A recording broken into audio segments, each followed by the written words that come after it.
আসসালামু আলাইকুম বন্ধুরা, আমার কাছে আমার বন্ধুরা তালের বড়া পিঠার রেসিপি চেয়েছে। আমি এখন এটা বানাবো, আপনারা দেখতে থাকেন প্লিজ। আমি কি কি দিব।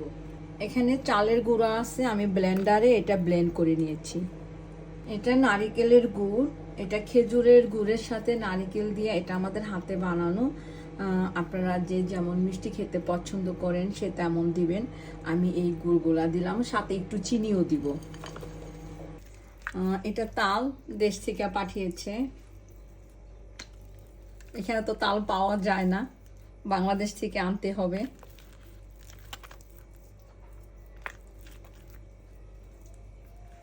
চিনি পরিমাণ মতো, আর সাথে দিব একটু ময়দা।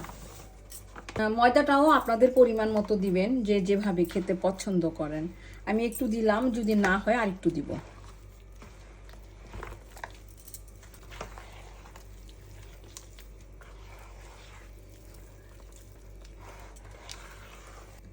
আমি এরকম করে করে নিয়েছি।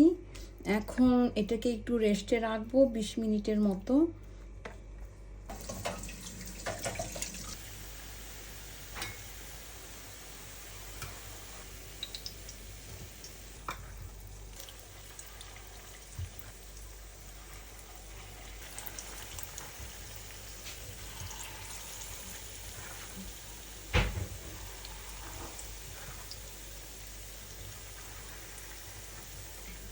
চুলাটা মিডিয়াম আঁচে রাখতে হবে, আর এভাবেই পিঠাগুলা দিতে হবে।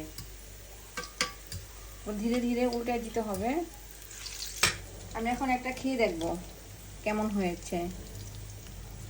ভিতরটা কত সুন্দর হয়েছে।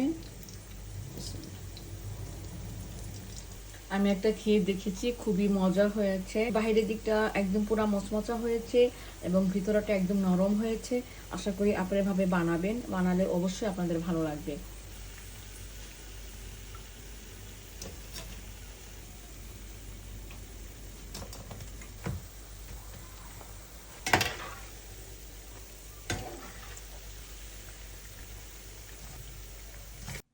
বন্ধুরা, আমার তালের বড়াগুলি বানানো শেষ হয়ে গেছে।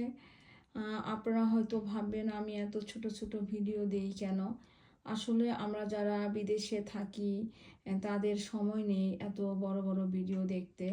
আমরা সবাই জব করি, এই জন্য আমি ছোট ছোট ভিডিও দেই যাতে আপনাদের কোনো সমস্যা না হয়। এতটা টাইম আমার সাথে ছিলেন, এই জন্য আপনাদের অনেক অনেক ধন্যবাদ। আশা করি আপনারা এভাবে বানাতে পারবেন ইনশাআল্লাহ। আমাদের জন্য দোয়া করবেন, আপনাদের জন্য দোয়া করছি। আল্লাহ হাফেজ, ভালো থাকেন।